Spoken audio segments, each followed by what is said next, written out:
we are opposed around the world by a monolithic and ruthless conspiracy that relies primarily on covert means, on infiltration instead of invasion,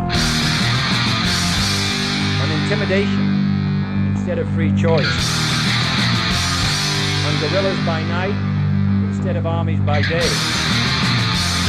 There is little value in ensuring the survival of our nation if our traditions do not survive. All right, welcome to episode 163 of the Abuse Hour. It is I, your host, Coffee Long, coming to you unsupervised, unmedicated, and an unchecked threat to society. Yes, indeed, I am rolling quasi-hard in the Mobile Doomsday Studio. Time to kill, daylight to burn, and, just living my second or third best life. A few goings on. There's a couple goings on, a few things worth laughing about, and then I will offer you a how can one say, like a harkening back movie review. And I think this kind of thing is interesting. I don't want to spoil the surprise, but it's about an older film that was, over a period of time, like, oh man, have you seen this? It's revelatory and it's insightful and tells you some things. And when I saw it, I was like, this is fucking stupid. But then I look at it again with fresh eyes, with different things in mind, and I watch it and I was like, you know what? There is actually a lot to look at here. So we will look at it. Before we get to that then, some interesting things. So, I don't have the details, some of the specifics, because I don't give a shit. I don't think some of the details matter. I think what matters is the broad strokes, and I do mean strokes. So there has been of late a rash of prosecutions of young people getting charged in federal court and otherwise over threatening our little coin-clipping, hand-rubbing, chicken-swinging friends. And there was one where there was some girl at a college, I don't remember where it was, doesn't really matter, but some girl who suggests that, this girl suggested that she hopes, see, I got to do this like this way so that nobody like clips it and like, you see, Coffee saying crazy things. She is saying that she hopes that someone will bomb her university, or what was it? That I think it was that Netanyahu would bomb her university so that she doesn't have to take some test or other. So because this involved a mention of explosives or this kind of thing, I'm guessing, and of course because it mentioned Israel, and I think there was some component of like, yeah, those people are bomb happy anyway, this kind of thing.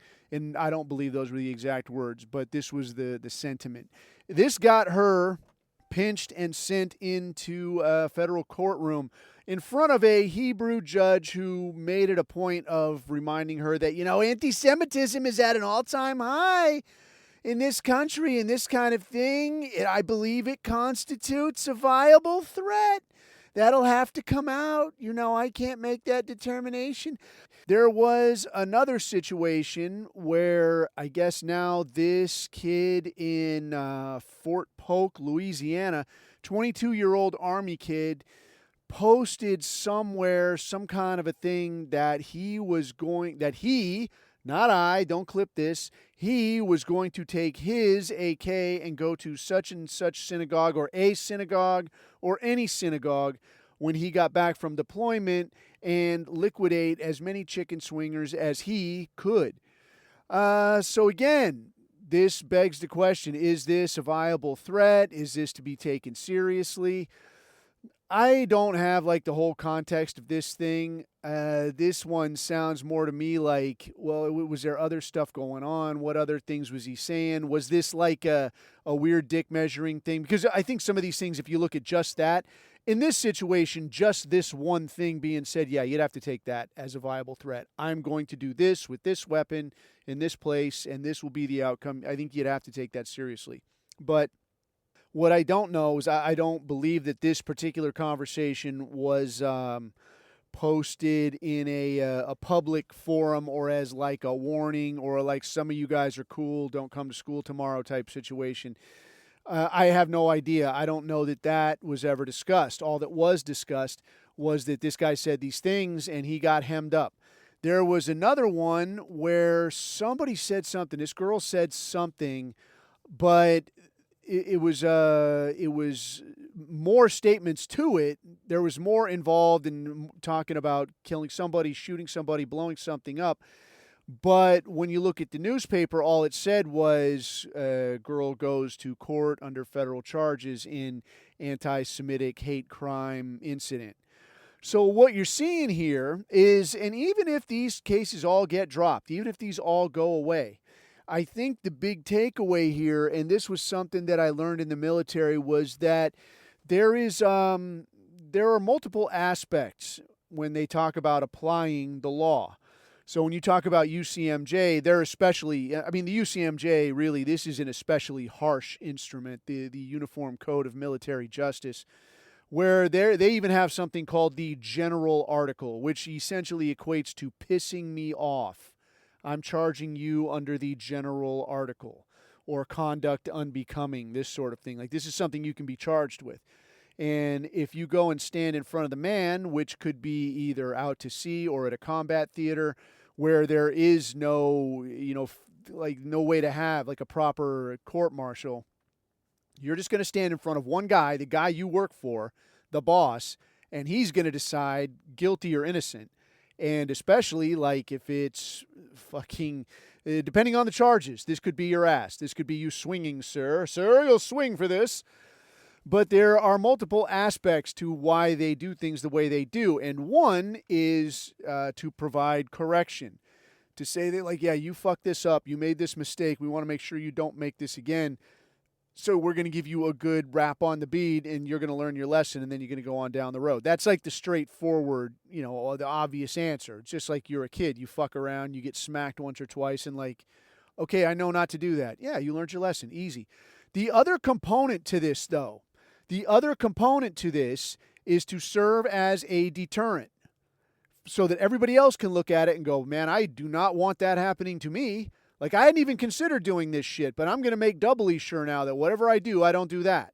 Because I don't want bread and water. I don't want to be hung for, whatever the fuck, right?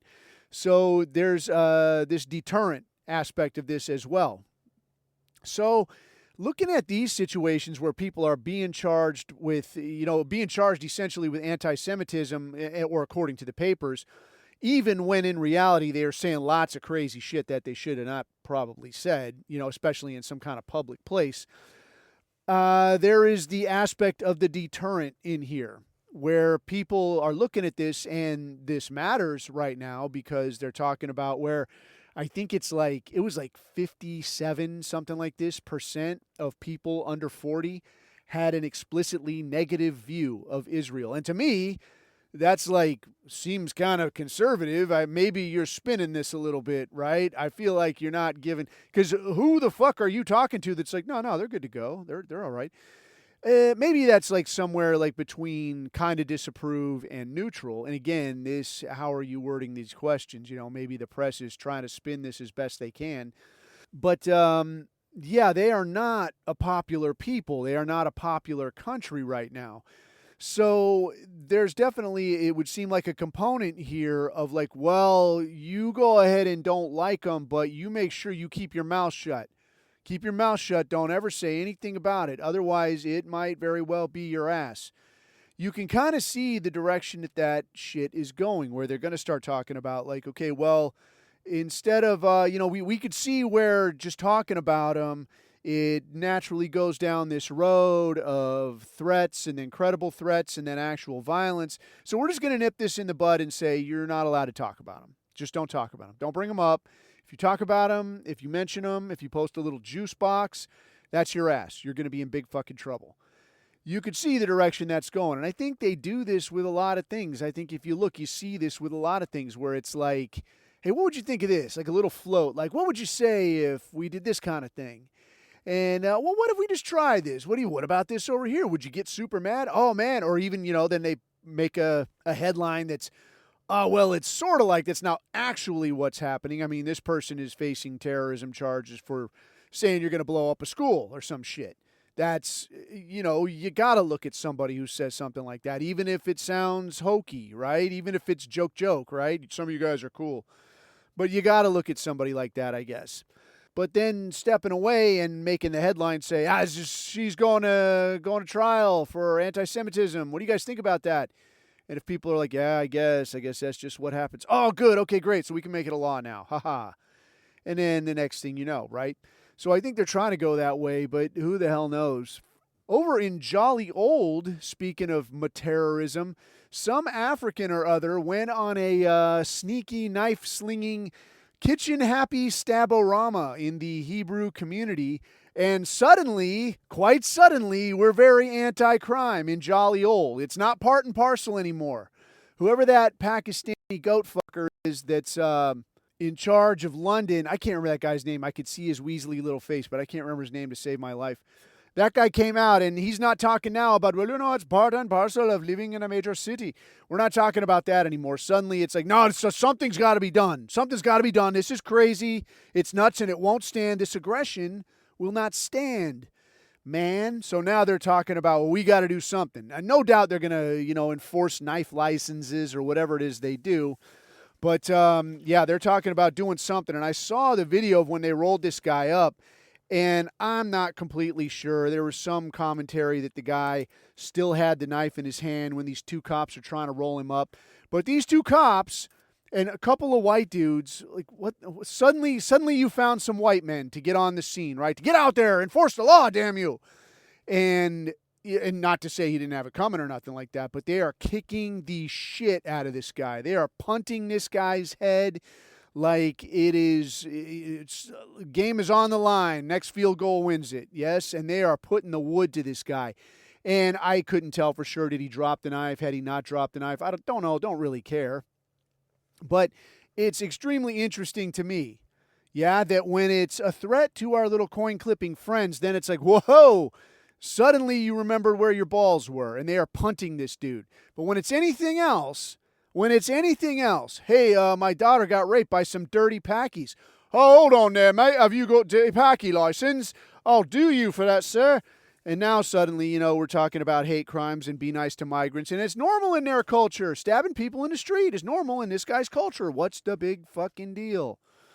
But no doubt there will be more to follow on that. There will be high drama, and somehow it will come down to you. And like, how many people have to get raped before you're the one who cuts their dick off, right? Come on, do your part. Come on. Like, no, I don't believe I will. Glad I don't live in England, man. I'm glad I don't live there. So I'll tell you what, this is not a sponsorship pimp either. I'm just telling you what I'm doing. I'm drinking some of this coconut water situation. And I'll tell you, when I was in, I don't think I would say Southeast Asia, but more like on the way to Southeast Asia, right? Sometimes you'd have to stop like in Hawaii or something. And I've been to Guam. I spent some time there more than a few times. And you can always get like they've got these places where and they got it in the States. It's just harder to find. But they'll have these wonky drinks. There's always wacky drinks. And I would always get the wacky drinks. And some of my favorite wacky drinks to get were like these coconut milk, coconut water deals. Usually in the can, like the can is so tasty and it's got like chunks of coconut and shit in it. But then like you look at the ingredients and there's a ton of sugar added to it and it's goopy and you shouldn't be drinking this shit. You know better than this, man. But now I just went to the 7-Eleven and I found this, what do you call this? This Vita Coco extra coconut. And again, I'm not shilling this shit. I'm just drinking it. I don't get anything out. I'm just telling you what I'm having. But it's got this extra coconut shit in it. So it's got like a few of the chunks, but not like the big nasty chunks that you get in Asia, which I kind of dig. But it is what it is, man. So I'm enjoying Doomsday Mobile and coconut water situation. It's not bad. I'll tell you what I haven't found though is a drink that you like, a decent drink that you could make with coconut water. I find it doesn't. I've tried to mix it with rum, and it's just not. It's not quite strong enough. I don't think. Maybe if I put it with something else like a pineapple juice or something, like a rum, a pineapple juice, and a coconut water. Maybe that would do something. I don't know. So moving along then, staying in jolly old England, stupid ass England. I just saw, and I posted in the chat today, there was this deal where there's this study out of Cambridge, it looks like, where they've got this study talking about in order to further the cause of reproductive equality that men are going to have to be marginalized just a little further. And I will tell you, man, it rubs me the wrong way. It rubs me the wrong way, but then it also makes me laugh because, again, like like 2 or 3 women that listen to this, I'm not talking to you, not talking about you, talking about these women, these insufferable, irritating, harpy, boring, fat-ass, feminist, cat-petting fucks. Holy shit, I can't stand them. But these dingbats, we're talking about, like, you read the abstract of this thing, and I'll tell you what, if you got to read, well, let's just rewind a little and talk about academic papers briefly. So I have spent more than my fair share of fucking time with academic papers. I fucking loathe academic papers.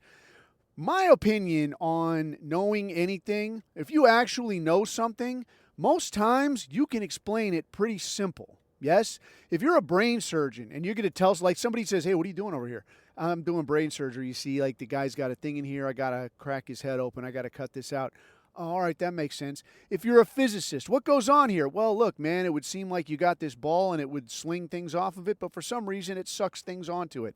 And I'm doing math and shit to tell you why. Oh, that's very interesting. But somehow, when these people, these academics, when they're going to claim to know things, it becomes extremely difficult for them to convey exactly what it is they're telling you and why it is they're right about it. So, in the academic scene, the rule of the road is publish or die, which means that you can teach classes. You can teach classes, you can give lectures, you can write articles, you can do all this shit. But unless you are publishing in peer-reviewed work, you're not going to make that kind of respectable money. You're not going to get grants. You're not going to get, enough to live on. Maybe enough to live on, but you're not going to be sitting nice, all right? You're going to wish you had done different. So the obvious rub there, as you may have guessed, is that, okay, well, you want to publish, okay, just publish in peer-reviewed shit. Ah, yes. But now you see you got to get some kind of peers to review your peer-review shit. Otherwise, it ain't going anywhere, right? So there's a lot of stuff out there, not a lot, but especially in something like the evolutionary psychology scene, where it really is. And a lot of pickup artist stuff, a lot of persuasion type shit, a lot of reproductive selection type shit. A lot of this is based out of the evolutionary psychology field. But especially like in this field, this is where you see dudes really have to bite their tongue. Like you got to tread real fucking careful. Because there are and you could just call it sacred cows. There are sacred fucking cows that you cannot step on. Like, you got to dance around this thing. And even if you dance around it, you're going to probably still fuck it up and piss somebody off. And then good luck getting published. You get blackballed like that, good fucking luck ever digging yourself out of that. So if you're going to talk about something like gender equality, racial equality, one, you're not even going to be really allowed to say that, women, they don't actually make less. They don't actually get paid less for the same work. They get paid less generally because they do less, or because of reasons like you're not willing to relocate for that better paying job. You're not willing to work those late hours. You don't work that overtime. You don't do the same job except in fucking Antarctica where it sucks, right? Where you got like say you're tending bar, right? I actually looked once at a gig for bartending in Antarctica. I was this fucking close, dude. It sounds kind of fucking cool. And the gig was like, I think it was either 6 months or a year. I was like, dude, that's like a fucking deployment. Go on a fucking deployment, sling drinks, talk shit. You could say you tended bar in fucking Antarctica. That is probably the shit. Maybe it is, maybe it isn't, maybe it fucking chugs. I don't know. But I did give it a lot of thought. Anyway, So to say that like, oh, well, this guy bartender over here, he makes shit compared to this, or he makes a shit ton of money compared to this girl bartender over here, this chicken tender, we used to call him. But yeah, it's inequality. That's what it is, and she should be paid more. There should be a fucking law. Well, actually, to quote the Blue Hairs, it ain't really like that because this guy is building igloos and mushing dogs or whatever it is you do in Antarctica while slinging drinks. While this broad over here, all she's really doing is asking everybody what goes in a Johnny Walker Black, which I have been asked. What goes in a Johnny Walker Black? Shut the fuck up. That's what goes in a Johnny Walker Black. Give me that goddamn glass. I digress. So, when you talk about some of these sacred cows like this, and they are sacred cows in this way, you got to tiptoe through the fucking tulips about this shit and dance around it all very carefully. Otherwise, you wind up with your dick in a sling and you end up fucking broke. No tenure for you, right? But so when you look at this shit now, even with this in mind, a lot of these evolutionary psychology type things, they can only give you a little taste. They can only tell you as much as is safe. But when you take all of these pieces together and you look at it, you could look at it and you'd be like, all right, I see what's going on. I understand now. Because, you know, if you look at enough of it, they're only going to give you like one small piece of the puzzle. But if you look long enough, you're going to see all the pieces. You'll see all the pieces eventually. You just got to be willing to look. So looking at this article, I didn't read through the whole fucking article. I looked at some of it, looked at most of it, read the abstract, and a lot of times what you'll see then is the abstract. This is like a summary. And a summary, it doesn't really require any of the source type statements. So when dipshits, you know, will argue with you and you'll say like, hey, X, Y, and Z, and they'll be like, source, fuck you. It's not for a grade, dipshit. But in academia, right, you basically cannot make a declarative statement without some kind of a source, right? So if you were to say like 55% of people under 40 in the U.S. have a very negative to negative opinion of Israeli political action in the Middle East, and then you would have to source that from like, yeah, I got this out of such and such study. If you just say like, most Americans don't like Israel, you're going to get that pushback in your face. Like, well, what the fuck is this supposed to mean? How do you know? What do you mean exactly when you say this? This isn't really telling me anything. But in the abstract, in the little section right at the beginning that says abstract, this is the spot where you can look and it'll be just kind of a summary. Like this is not the part that's for a grade. This is just kind of the summary of this thing. So the abstract to this article, the part that's kind of giving you the what for up front, like just tell me what you're trying to fucking tell me in this article. This is telling you that because of women's increased, productivity, their increased ability to earn income in the workplace, that now they're having trouble finding suitable partners. So where this would get kicked back normally is in the fact that when you say suitable partners, well, what do you mean suitable here? What constitutes a suitable partner? What you do find out reading through any amount of evolutionary psychology type shit is that a woman is not generally going to, not going to permanently hook up, not going to pair up, like as in pair bond, as in is just me and her, like we're a couple. They'll fuck, right? They'll hook up like the cabana boy or whatever. They'll fuck the cabana boy just really only just because they're not supposed to is the only thing. Like, look what a bad girl I am. Yeah, you're just the worst. Ha, ha, ha. Make sure you don't ever call me. They'll do that shit. But to say like, yeah, we're together, we have plans, maybe we get married, this kind of thing. A woman is not going to do that generally with someone who makes less money than her. If you say makes less money, not as in terms of like earns less money. If you were like a retired millionaire playboy and you just horse around racing cars on the weekend or something, that's entirely different than like some guy that works at fucking Chick-fil-A. If you work at Chick-fil-A, you're getting nothing. You're Han Solo. That's it. That's all. You're shit out of luck. So you could say, you could say how much money you make. What this really comes down to is access to resources, not to get too far in the weeds with this fucking thing. but access to resources. A woman is not going to pair up with a guy who can offer her less than she can go and get herself, even if she doesn't need it. You know, if a woman's loaded, if she's, I don't know, a surgeon, for whatever sense that makes, you know, even if a woman is very well compensated and she's got no worries about, like, yeah, how am I going to pay rent? Like, you're not wanting for money. She's still, they're not going to hook up with a guy who makes less than they do, who has access to less than they do. It just doesn't fucking work that way.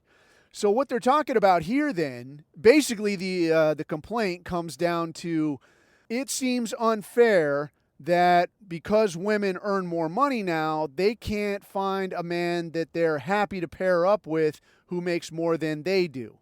Because a lot of men have just been pushed out of the workplace altogether. So what it appears this article is starting to suggest then is that men who are out of the running or don't really make much of anything, maybe there needs to be some kind of a way where these men can be, I don't know, taxed or some such thing to subsidize other men who would in that case make for suitable, a suitable couple for these women who are already making a lot of money. Where this becomes interesting is, and whatever their fucking suggestion, their stupid fuck idea is, it doesn't much matter. And here's why I'm getting at this. Is because as the number of capable, suitable, if you will, men continues to drop, what happens then, like those men don't just leave, they're still there, but they stop fucking contributing. All they do is just say, well, fuck you, man. If you don't like me, I'm not going to be your fucking plumber then. I'm not going to help you with anything you need. I'm not going to fix your fucking cabinets. I'm not going to pave your fucking sidewalk. Pave it your fucking self if you want it done. So these men are going to step right the fuck out. And now, as soon as, a couple things could happen here. So now, as soon as that demand goes up, now those men start getting paid and equilibrium becomes possible again. The trouble with this, though, is that now when people look at this and they go, well, fuck, man, nobody's fixing this plumbing. What are we going to do? I know what let's do. Instead of paying these guys more, we'll just get Africans. Yes, get Africans. They'll fix the plumbing. We can pay them fucking nickels. And then everybody at the top of this fucking totem pole gets to keep enjoying the party. Isn't that fucking great? Well, you could say that, but how well has that worked out? It don't fucking work out well at all. What you end up with now is a completely different problem because now you have stab-happy Africans, as you have seen literally fucking everywhere. Now you have stab-happy Africans or third worlders, fucking Pakistanis, Mexicans. It doesn't fucking matter. You end up with people you don't want to live next to. So when you got people that you don't want to live next to, you're trying to do your thing, and you're a woman who can't beat the shit out of anybody, or maybe think you can because you took a fucking Taekwondo class or some shit.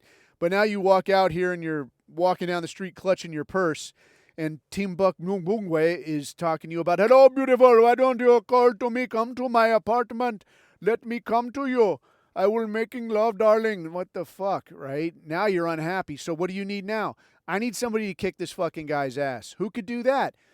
I don't know, shithead. Figure it out. What do you think? How valuable is your personal safety? What is it worth to you? And now that capable man is right back in the equation again. So it seems to be like this, it's this kind of equilibrium that should over time work itself out. But I think the interesting factor, the factor that kind of gets overlooked here is the one that where men decide that, you know what, I've had it with your shit. Because just like the political thing, just like the Israel thing, just like the little stunts that these people pull with, pulling their little false flags and shit, people don't fucking always forget, So you do this shit to men and like, oh, fuck this guy. He's only a fucking plumber. Fuck him. I don't want anything to do with him. And you brush this guy off. Well, now what happens when you actually need that guy? Maybe that guy quit being a plumber and now he's a security guard. Or he's an Uber driver even. Somebody to drive your stupid drunk ass home after you go and booze it up with your gal pals. And now you're shit out of luck. You don't want to get hassled by the Africans, so what do you need? You need a fucking ride. What's that going to cost? After midnight, it's going to cost a lot. and now the equilibrium is there. But when you fuck these guys around like that, what happens then? Yeah, I drive Uber after night because sometimes, people got to get home from work. They got to get home from the airport. This is just, it's a market. I'd rather be doing something else. I'd rather go back to being a plumber, but I do what I got to do, right? But what happens when that guy is driving Uber and now suddenly he's in the downtown area, he gets a little ping, he's pulling up, and there they are, a bunch of tipsy bitches in their tall-ass shoes and their tiny-ass purses, giggling like retards, and they're talking about they need a ride, and maybe if you're nice, we're going to go to Waffle House, and you can stop and have breakfast with us. What do you think is going to happen? Guess what? The price just quadrupled. Oh, you want to get home, do you? I don't give a fuck. I will drive your fucking ass to the middle of nowhere. You wanted to fuck around. You wanted to talk about how useless all these men are. You could have just walked home. You could have had your own fucking car. You could have designated one of you dippy bitches to be the fucking driver. You didn't do any of that shit. You waited until this guy was there. Now you're going to put it on him, or you're going to still talk shit. Well, guess what? Like, the fuck around game is going to come right back around. And you could say, like, yeah, that's fucked up. That's not how white people behave. Well, again, this is that thing of like, well, no, I don't behave that way to someone who would look out for me. But if it's going to be like, you were just the one on here talking about, oh, fuck these guys, fuck that guy, all fucking African, this, that, and the other. Okay, well, guess what? I'm going to drive you to the middle of nowhere and you're going to pay quadruple, or else you ain't getting home. Or you can fucking walk. How's that grab you? Because that's where they're pushing a lot of these guys. So I think you're going to see like a major fucking backlash on this thing. And you're already seeing it, where guys are like, why the fuck would I have a girlfriend? Why would I ever look to get married? I'm going to have to deal with all this bullshit. I'm going to have to drop a shit ton of money taking this bitch out. And I don't know if you've seen any of this stuff where some of these broads will post videos like doing little serial dating things. Like they basically don't pay for a meal. Like breakfast maybe. But, what is that? A fucking croissant and a coffee? So it's like you got some guy taking you to lunch. You got a different guy taking you to dinner. Next day, it's a different guy at lunch, still a different guy at dinner. And then they're flipping shit to someone or making a video about it. We went to this place and, oh, my God, like he was looking at me all sideways when I tried to order the lobster. Like, what an asshole. Like, what are you, broke or something? And like, no, dude, you're not going to like how this turns out. So a guy is supposed to find a job, right? So you're supposed to get into college some kind of way, get enough of an education where you can get a good enough job. In the event you can fight your way through all the DEI, get a good enough job where you can afford just a place to live and to keep yourself alive. But now you start thinking about, hey, maybe I look for a girlfriend. And what kind of bullshit do you got to sift through? You got to sift through some uppity bitch using you for a fucking random dinner at some place that you would never fucking pay to eat at on your own. I'm only going here because I was trying to be cool to you. And now you get this. And then is she going to pick up the phone the next time you call? Probably fucking not, because she's got 9 other dudes. She'll pick you up when she needs to eat again, right? She'll hit you up and like, hey, what are you doing? Hey, hi, you. Fuck you. So you're seeing a lot of dudes that are like, man, fuck you. I don't need this aggravation. But you also see this shit of, what do they call, like the passport bros. And I'm not really a fan of this kind of shit of like going to third world countries just to bang chicks.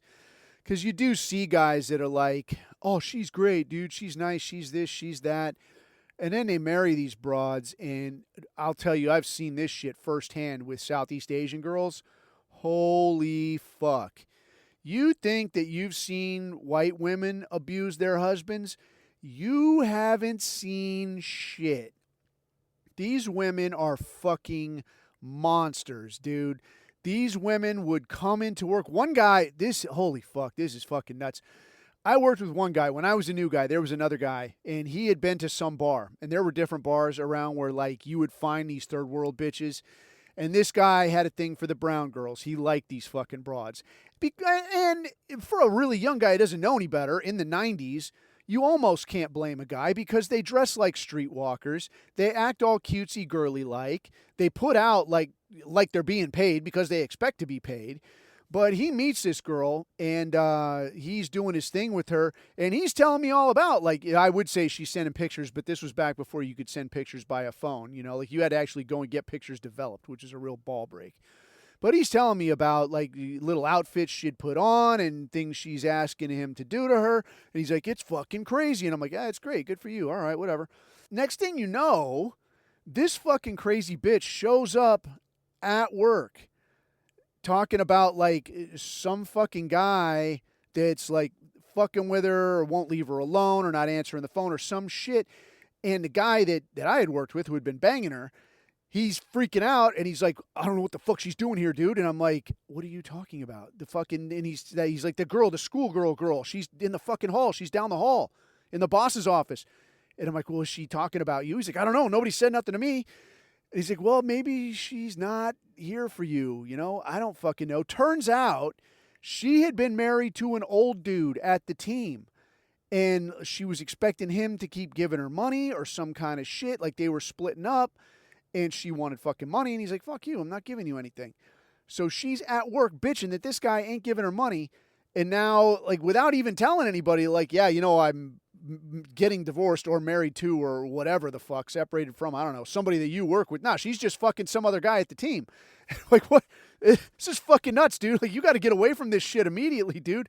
So he stops fucking calling her, and then she freaks out on him because he won't fucking call her no more. So now she's at the team again, but now it is because of him.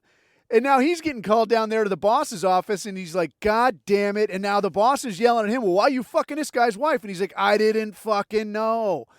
Half of it, I think, was just for show because everybody knows how these things are. Everybody knows how these broads are, especially these brown girls. They're fucking insane, dude. And they would get their hooks into a dude, and they were all like this, man. Fucking browbeat the shit out of a guy, drain you for fucking money. Like, guys I knew that were married to these fucking animals, they would have to dole out. Like, they would, even leaving on deployment, they would hand them a stack of money, and they would be like, make this last. Do not fucking call me asking for more money. And there's nothing else you could do. You give them access to your account, you're going to be fucking flat broke when you get back. You give them this fucking stack of money, maybe it works, maybe it doesn't. They're probably going to hit you up and like, oh, why you are leave me poor? I need some money. It's fucking insane. And then 99% of the time, they're going to be right back in the bar. Fucking whoever is willing to fucking buy them drinks or take them out on the town or whatever the fuck. It's fucking horrible. I don't even remember what we were talking about now. Anyway, yeah, the passport bro thing. So yeah, it's like an absolute no-go, man. Do not fucking do that shit. But yeah, this whole thing with like the yeah, we got to accommodate women a little bit more, dude. That is I could see that crashing in a fucking hurry. Because I really do think America is like this little microcosm, like a very carefully curated microcosm of a way shit is not meant to be. Like these little fake work, make work jobs to keep women gainfully employed and busy and not having kids. It's artificial, dude. It doesn't do anything. Like, yeah, the world needs fucking baristas. The world needs checkout girls. The world needs chicken tenders and bartendresses and hostesses and waitresses and shit. But it don't need that many of them. So this business of like, yeah, I'm a fucking gainfully employed. You're a fucking placeholder, man. I could get a goddamn android to do this shit. In a sensible world where we weren't paying for blacks to pretend to be astronauts, we would already have this. We would already have like the fucking Jetsons fucking robot maid making me a martini and everything would be everything. But instead, we got this shit. We got black middle class and make work, fake work jobs for women. So I don't get that. I don't get robot martinis. I get this shit instead. And it's upsetting. It's not a way to run a railroad. Anyway, as long as we're hating on women, let me hit on this, dude. I forgot to mention this the first time around. The Erica Kirk thing, dude. The Erica Kirk thing. I saw this shit when she's leaving the this White House press dinner and she's walking out there. And somebody had posted something like, you know, she's crying. I just want to go home. Oh, my God. Can you imagine the trauma? That poor girl. First this to her husband, and now she's here for this fucking shooting thing. Fuck off, man. What in the wide world of fuck is going on here? Like, think for 3 fucking seconds about your kids, you fucking animal. What the fuck is this? Not to mention, like, there's like some prom caliber photo of her with some African. Here's me and Tim Buck at the White House prom. And then this thing happens, and she's slinking out the fucking door with her protective detail, but she's got this ass-tight white dress on, and I can't help but think that, like, this was supposed to be a special night. Me and JD were going to sneak away and break a piece off, but, you know, that got ruined too. And I just, dude, what is your fucking deal? Like, make your kids a priority for 5 fucking seconds. Get your fucking ass home. It's not like you're poor. It's not like you're spreading some kind of beneficial message. I'm saving America. You're not saving shit. You're hooking yourself up. You're a fucking attention junkie. Dude, this is one of my least favorite people, I swear. But it was really something else seeing her pop out of there. Like, what is this broad doing here? How do you fit into any of this? You're not a journalist or a politician or a decision maker of any kind. You were some guy's piece of ass. You were a fucking pageant girl. You're a fucking pageant girl who weasel-dicked her way into a very expensive position, and now you're slinking out the door crying because, you know, whatever plans you had for the night, you didn't get to be, you know, in the fucking photo booth with JD. This is bullshit, dude. It's upsetting to see. Anyway, enough of her, man. I got one more item I want to hit on before we do that. Allow me to shill for Above Time Coffee. It's a white product made by white people for white people. That's white people like you. Put it in a cup, put it in your mouth. It's for you. They don't pay me anything. I just shill for them. And if you got a white-owned product, you know, something like this, pass it along. I'll shill it for you. Or don't, because, I mean, I don't know how much good does an endorsement from Coffee Long. Well, fucking coffee likes it. Why not? Right? This is the kind of butter knife a real man uses right here. You know what? I want to butter my toast. I like these flexible, bendable, broke-ass butter knives. Flexible, bendable, broke-ass butter knives. It's what a real player uses to butter his bread. Right. Back to you, Jane. Anyway, enough of that shit. So the thing I wanted to hit on, dude, I saw a quick video go by, and it was talking about Eyes Wide Shut. And I know that it's kind of old hat, after a fashion, because it's like after the Epstein thing, you know, the lights came on with all of that.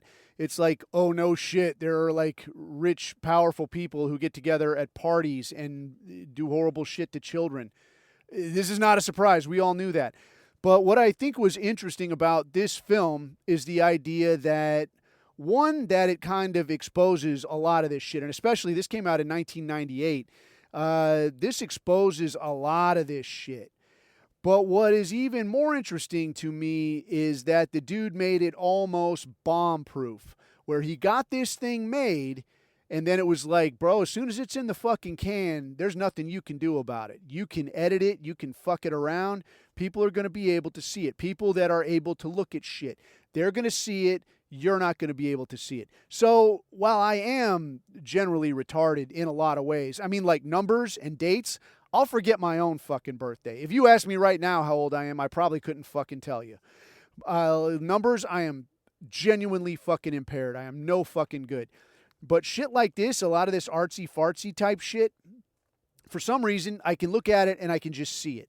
Like, oh, I see the fucking thing goes with the thing, and now look at this, and this is what it means when this is happening. So when I look at this thing, I hate to fucking say this kind of thing, but like there is really a level of genius to this shit, where it's like, dude, the more you fuck with it, the more obvious it's going to be. So this dude, Stanley Kubrick, the guy that directed this, I don't think he wrote it. I don't remember the guy that wrote it.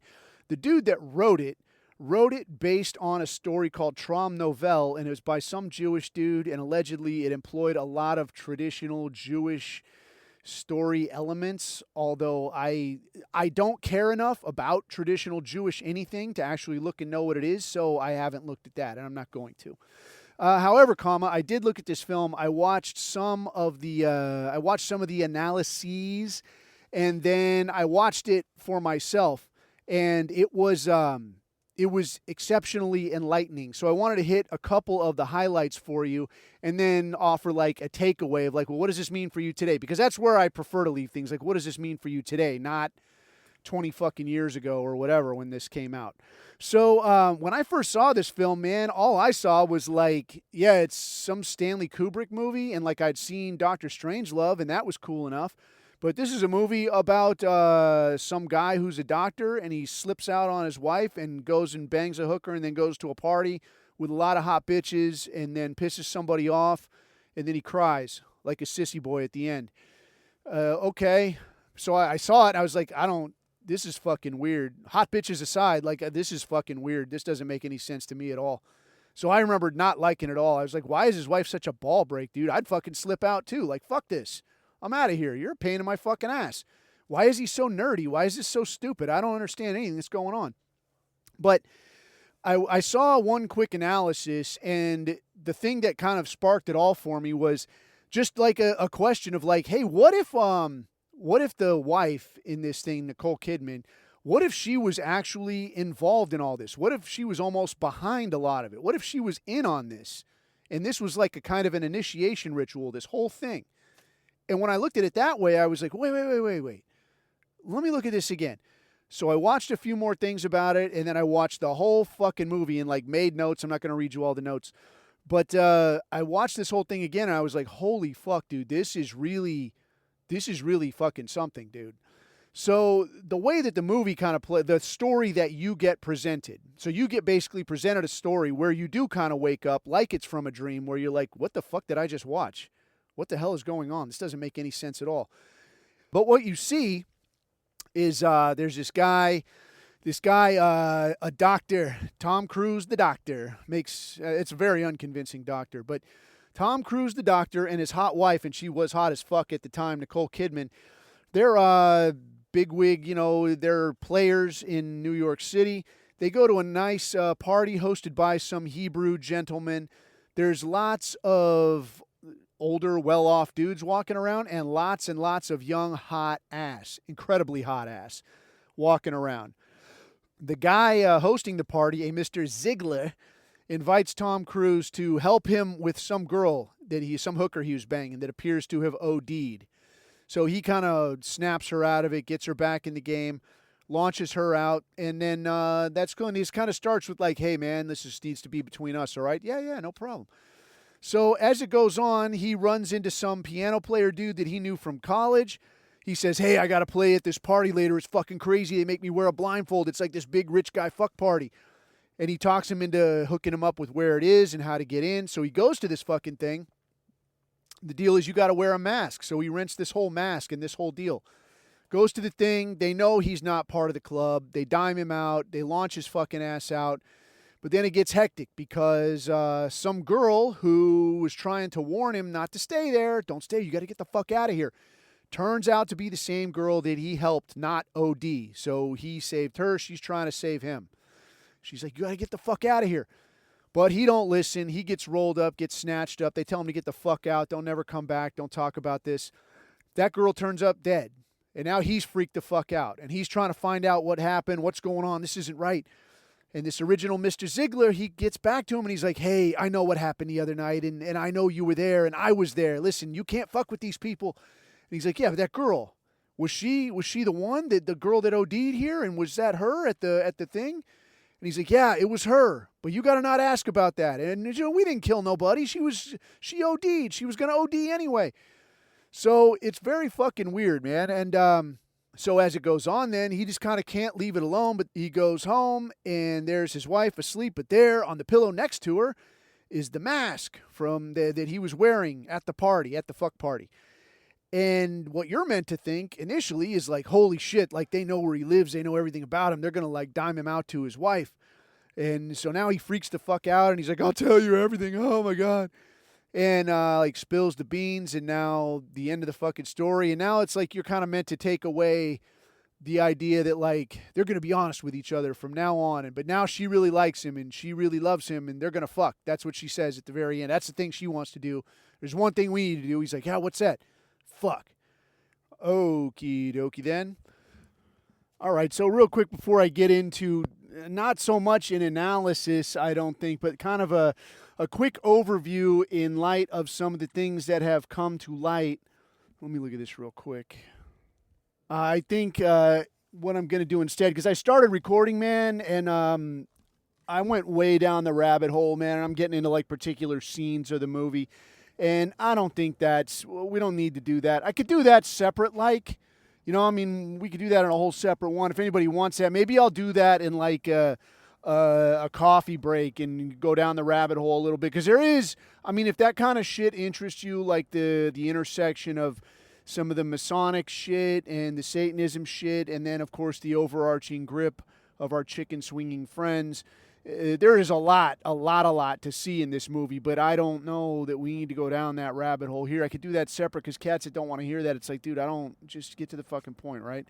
So what I will say instead is, and just kind of skipping straight to the what for on this film, I think for my money that this movie said a whole lot about what was going on, because what we're seeing now, like with the Trump and the Melania thing and the Epstein thing, a lot of this stuff is almost like it's almost too close. It's like you got a movie about a prime minister named Ronald Rump or something, like it's a little close to home, don't you think? And maybe he walks around eating oranges all day. Like, okay, I see who, like, this is ham-fisted at best, right? So this thing, though, I think what this, looking with fresh eyes, in light of what we know now, the way that this movie played out to me was the idea that this Nicole Kidman, Tom Cruise's wife at the time in real life and in the film, used to be one of these high-dollar hookers that was going to these parties. And through whatever mechanism, she got out of that, got hooked up with him, and then has, to some degree, become aware that they are going to start looking at him as some sort of a recruitment effort. Where that lands her is kind of in this tight spot of, well, is he going to totally bail on me and shit can me so he can just bang all these young girls? Is he going to take a total pass on this thing? And now, where does that leave us? I'm just a normal person married to some regular old Joe. I'm not in the high dollar club no more. It's a real motherfucker. And you can kind of feel that tension. I think if you watch it with that in mind, you feel that tension throughout the movie that, like, what the fuck is her problem? But if you look at it that way, it's like, oh, that actually makes a lot more sense. So as this thing goes along then, some of the details, I mean, I'll get to a couple of the details, but generally what it appears is that whether completely by accident or only partly by chance, but largely by design, this dude ends up at this party. There's kind of a series of screenings, and as with most screenings at some of these higher levels of things, because, I mean, obviously I didn't ever go to no parties or nothing like this, but having worked where I did work, you do see there's a feel to it, man, of like, you're going to go, they're going to ask you questions, and no matter what you say, they're going to say, that's a really great answer. I'm really glad that we had a chance to sit down. It's been really great meeting you. I think you're really outstanding, and you're a complete attribute to the community. This could be a person they're like, fuck that guy. That guy's never walking through those doors again. No matter what happens, you're going to get this kind of ambiguous response of like, well, wait, so am I in or am I not in?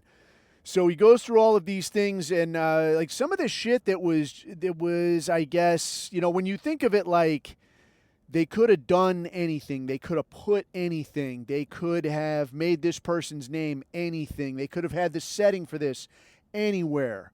But why here? Why this name? Why this place? Why this decoration? Yeah, and some shit is like, sometimes a cigar is just a cigar, right?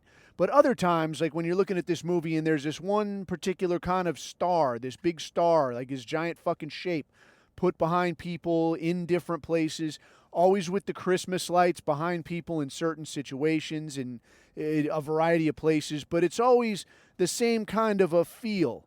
Not like, oh, here's the kind of Christmas tree you'd see in the lobby of a hotel. Oh, here's the kind you might see at someone's house. Oh, but it's still a Christmas tree. No, it's like the exact same deal.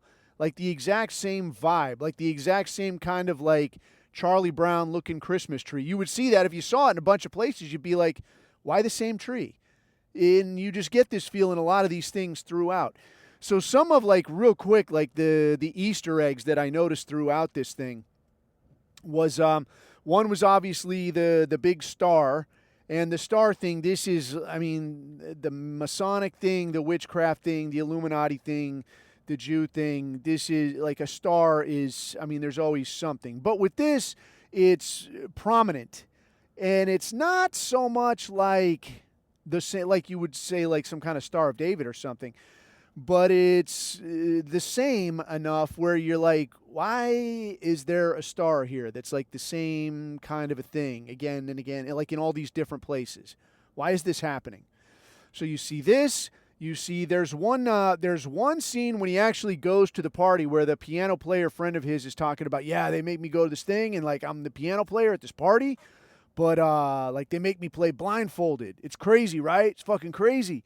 I have to play blindfolded, and and then I walk out of there and whatever. So it makes you wonder, like, all right, on one hand, then, like, could you not find some other way, to, like, if you wanted to, you had to have a fucking piano player at this gig, right? You couldn't find any other way than walking some completely uninitiated jerk-off into your fucking scene and then blindfolding him the whole way in and the whole way out. This was your best option? This is shit, right? But this is what they do. But the interesting thing about that was when your Tom Cruise is at this Catch Me Fuck Me party, and they're walking like he's milling around, and there's like some dude dancing with a naked dude. There's some woman dressed in a tux, like a blatantly dykey kind of thing, dancing with some naked girl. They're like all this kind of shit. People are just like hanging out, dancing like this kind of ballroom-ish looking scene. And they're walking the piano player guy out, but what you see then is he's wearing that blindfold still. But it's not like a sleep mask that you would wear like just to sleep. That might be more reliable, right? No, it's like a cartoon-looking blindfold, like your black satin like wrapped around your fucking head. And then what he's dressed in, like he's not wearing a suit. I think he was wearing a bow tie, but he's wearing like a white shirt, black pants, and then he's being led out by somebody else that sees where the fuck they're going. But the way that it's doing it, though, if you look it up, it was conspicuous as fuck when I saw it. Because I had never seen any of the kind of Mason shit before, like years back when I saw this movie the first time. But when I finally saw this again and haven't seen a lot of that kind of shit, now I see it and I'm like, holy fuck, look at this guy. And it's like the absolute like textbook drawing of the entered apprentice being brought in for admission for the first time. And it's when the guy walks in and like there's like shit on, History Channel or whatever, little YouTube videos. And again, I couldn't say how accurate it is, but when they're all talking about it the same way, and if you read any books on it, they'll talk about it the same way. So you have to figure that like either a whole lot of people are telling you the exact same lie or there's some truth here. But the imagery is unmistakable. The guy in the white shirt being led in here with a blindfold on by somebody who sees where they're going. And then you're going to walk in here and then like this guy just leaves the scene and that's the end of it. So it's like you didn't have to see this guy leave. You didn't need to see that. But what you do see shortly after that is when he gets brought into the kind of the big group, and the guy in red in the big chair, the chair with the double-headed eagle. And again, the double-headed eagle, this is like, it's very ubiquitous. Like usually now at this point, it's associated more with like your Russian imagery, but you see it like it's on the Albanian flag. It's something you see a lot in Eastern Europe, but it's originally a Babylonian symbol, and I can't remember the name of it. But what it's meant to symbolize is the coming together of the physical and the spiritual, like the completed act of alchemy, some kind of shit, like a finished product. So this guy that's in the chair, he's like the big man. He's wearing the red robes and so on. And what happens there? Like, this is the scene that you always see. This is like the scene that you always see if you look up, eyes wide shut, and like, oh, is that one where he goes to that crazy sex party?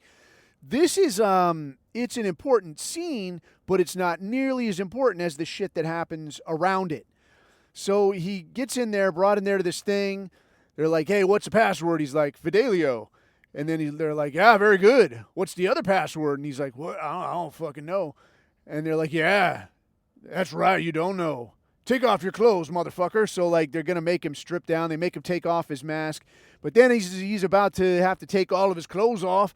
Then some woman that at this thing has been telling him, like, hey, you got to get the fuck out of here.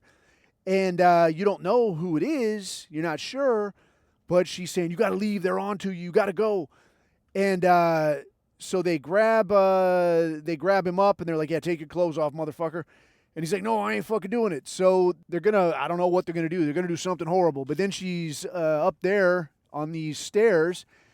And again, with the stairs, like calling out from the top of the stairs, like the point of ascension. Yeah, like how do you ascend here? Like you need the assist. You need to be in some way like escorted by a woman. Like a woman is an integral part of this. But she calls out talking about, I will redeem him. And they're like, you will take his place? And she's like, yes. So they're like, all right, well, this is your warning. If you ever talk about this, horrible things are going to happen to you and your family. And this, again, is extremely reminiscent of the Masonic thing where they say this thing about you'll cut out your tongue and all of this kind of shit if you ever talk about what goes on here. So it was very reminiscent, but one of the things that, and there was a lot of this in this film, where you'll see stuff and then you won't notice that it was something relevant until later. So it's like you got to go back and watch it. So like on the, like in the 90s, like it makes shit complicated because, what, you going to go to the fucking movies again or you got to buy the DVD? Well, now you can just turn it on. And like, yeah, here we go. And now I just, watch it and that's it. I rewind if I want.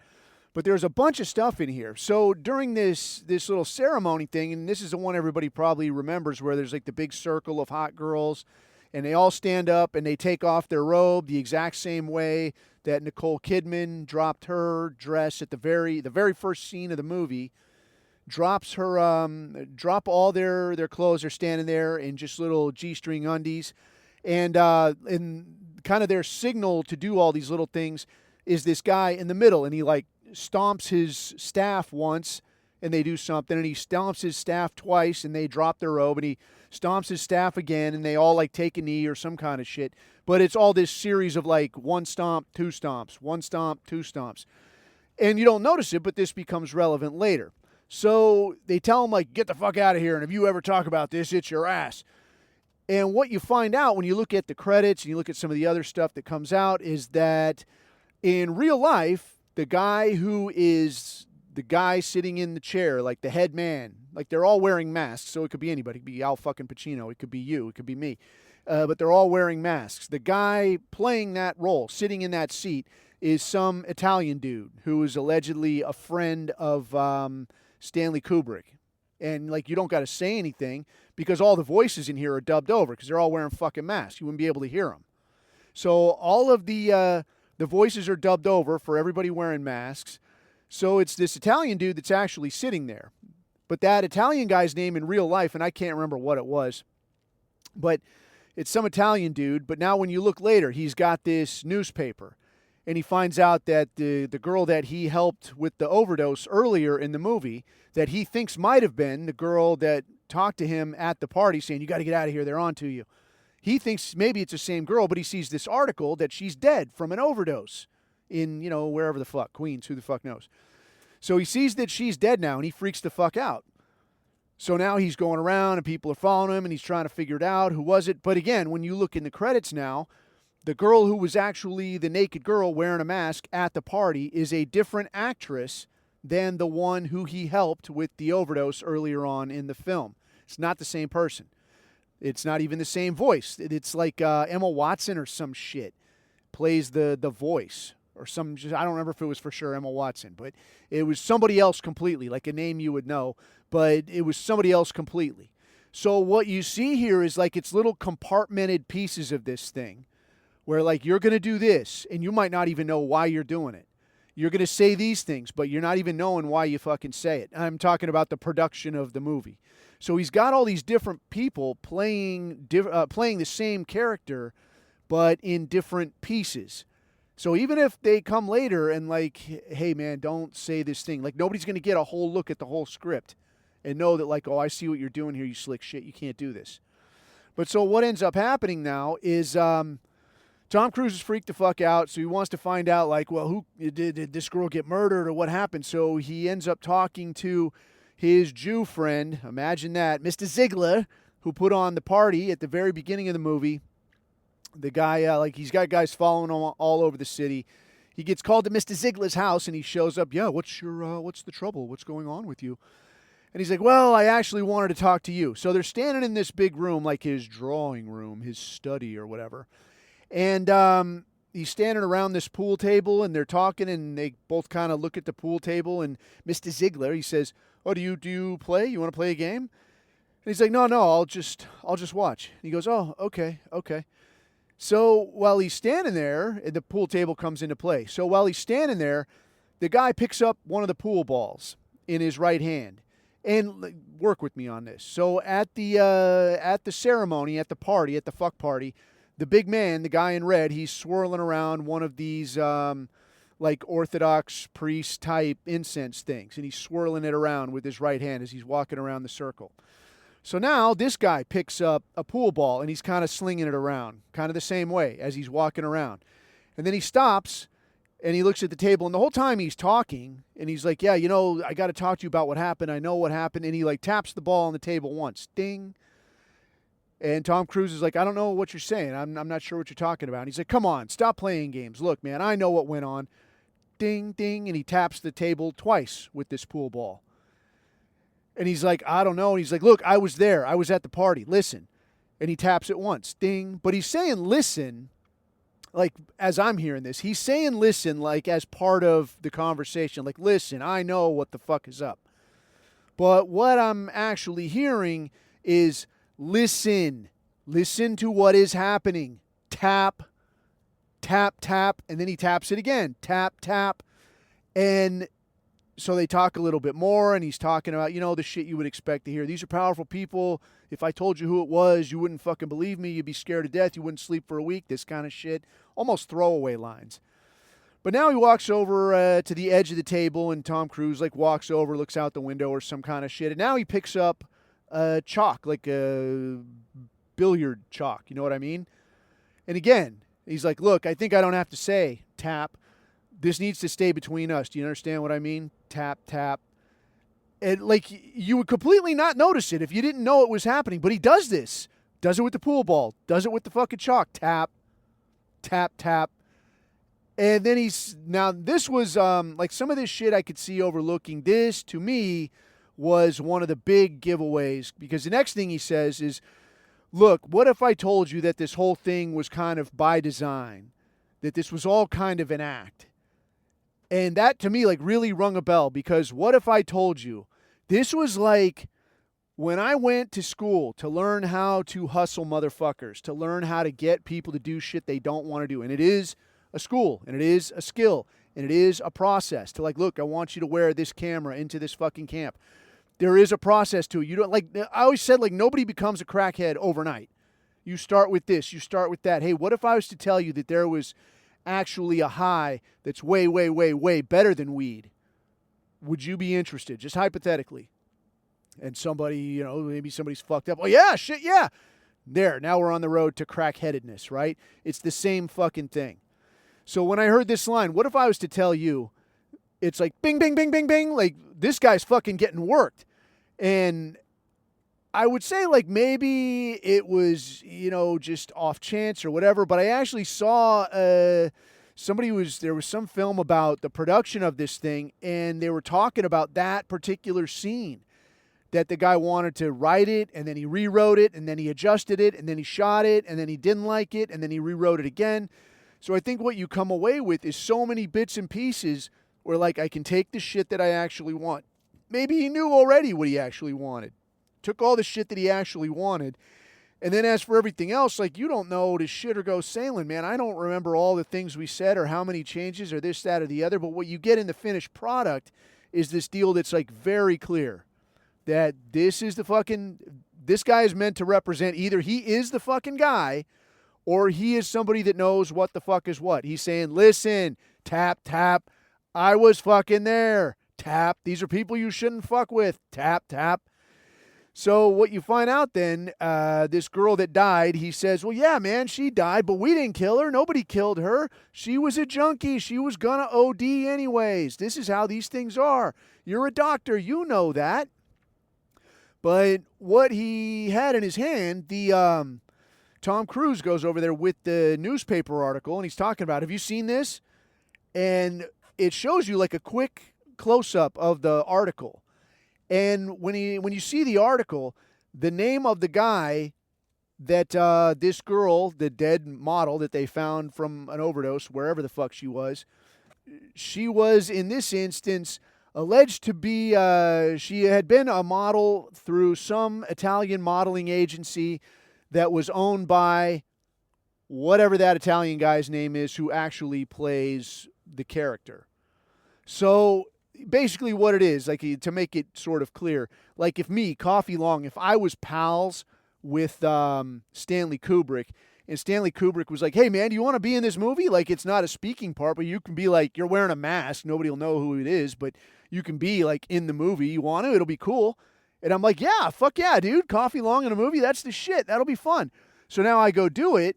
And now, who's the guy? Who's the big man in red with the mask? Oh, it's Coffee Long. Like that's the actor who portrays this. He don't really say anything, but whatever. It's just good fun, right? But now at the end, what you see is in this newspaper article. Yeah, this dead model, man. She was really promising, had a lot of fucking potential. She overdosed in a hotel. She's dead now. She was part of a stable of models that was run out of an agency owned by Coffee Long. And that's what it says in the newspaper. This model agency owned by Italian guy. I can't remember the fucking guy's name. I'm sorry. But so what you can kind of take away here is that the guy that is the big wheel at this Catch Me, Fuck Me party in real life, that guy has the same name as the name that you see as owning a modeling agency that supplies, what you're meant to draw away from this is supplies these models for these Catch Me, Fuck Me parties. So I just saw this today as well then, is that this guy, I almost said Zamboni. I think it's like Zampoli.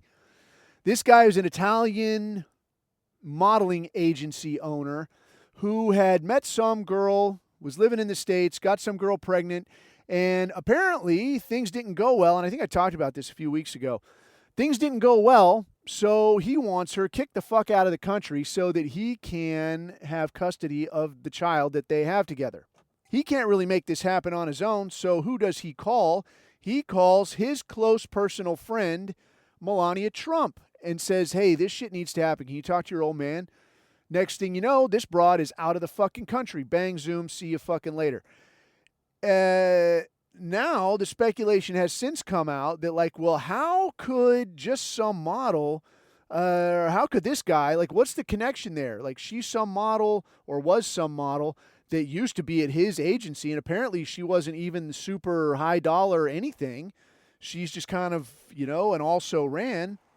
How is this able to get, done? Like, throw somebody no shit out of the country?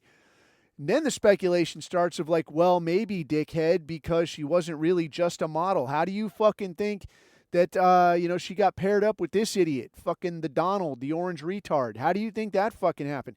Is it possible that there's some crossover here? It sure as fuck seems like it to me. So, yeah, I mean, that's not definitive in any way, but I mean, it's definitely like a walks like a duck, talks like a duck type thing. Anyway, as the film wraps up, so then he goes home, he tries to, figure out what's going on. He has this conversation with Mr. Ziegler. And then when he goes home finally, he walks into his bedroom and there's his wife asleep, and on his pillow is the mask that he was wearing at the party. Like, he thought it disappeared or somebody took it or he couldn't find it. But now here it is on his pillow. And initially what you take away is like, well, this is a warning. It's a warning. Holy shit, man, they're on to him. He's got to have it together. Well, no. I think looking at it from this other perspective is the idea that, like, no, dude, they didn't sneak in here, sneak all over your fucking house, put this shit and sneak out again. She's fucking in on it, dude. She's one of the fucking hookers. She's part of what's pulling you into this fucking thing. So now he goes in here. He freaks the fuck out. She wakes up. He's talking about, I'll tell you everything. But she never looks at the mask. She's not fucking surprised. She's like, yeah, that's right, baby. Yeah, let it all out, baby. Go ahead. It's no big deal. From then on, she's good to fucking go. Everything's fine. She's upset in the morning, but after that, she's right back to fucking rock steady, dude. Good to go. The next scene is the last scene that's kind of gotten some attention, but it's the one where they're in a toy store and they turn their little girl loose and she walks down an aisle with a couple guys in black overcoats and around the corner, and you don't never see that character no more. Their daughter's gone now. That's the thing that gets a lot of attention and makes you say, well, what is she getting kind of ushered into this thing too? If it was just that, I think you could say there's some speculation here. But what you see in this scene, some of the other things you see that, I mean, again, the internet autists, man, they always fucking win.